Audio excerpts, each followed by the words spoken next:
আজকে বিকেলবেলা আমাদের কাছে একটা ইনফরমেশন আসলো যে চন্দ্রপুর যে আমাদের এখানে আইএসবিটি আছে, এখানে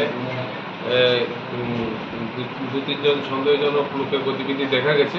তারপর আমাদের সাব ইন্সপেক্টর কৃষ্ণমোহন দেবনাথ এবং আমাদের ইন্টেলিজেন্স ইনপুটের উপর বেস করে আমরা এখানে তিনজন লোককে আমরা আটক করেছি বিকেলবেলায়।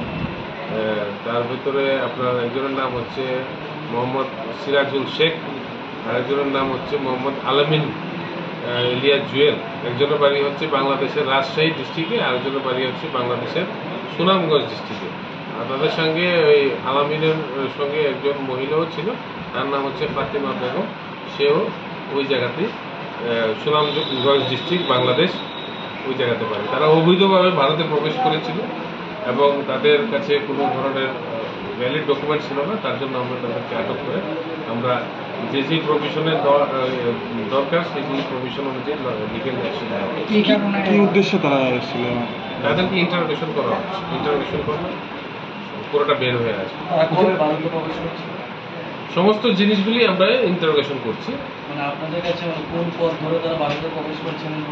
অবৈধ পথ ধরেই এসেছে, কিন্তু সমস্ত জিনিসগুলি আমরা ইনভেস্টিগেশন করার পর তাদেরকে ইন্টারোগেশন করার পরে বেরিয়ে আসে। কোন দিকে যাওয়ার উদ্দেশ্য ছিল তাদের? অবৈধভাবে এসে অবৈধভাবে বসবাস করার উদ্দেশ্যই ছিল তাদের। বাকি যা জিনিসগুলি আছে সবগুলো আমরা ইন্টারোগেশন করে আমরা বের করবো। কোন জায়গা থেকে আসছে বা কোন জায়গা দিয়ে আসবে এগুলি সবকিছু আমরা দেখছি।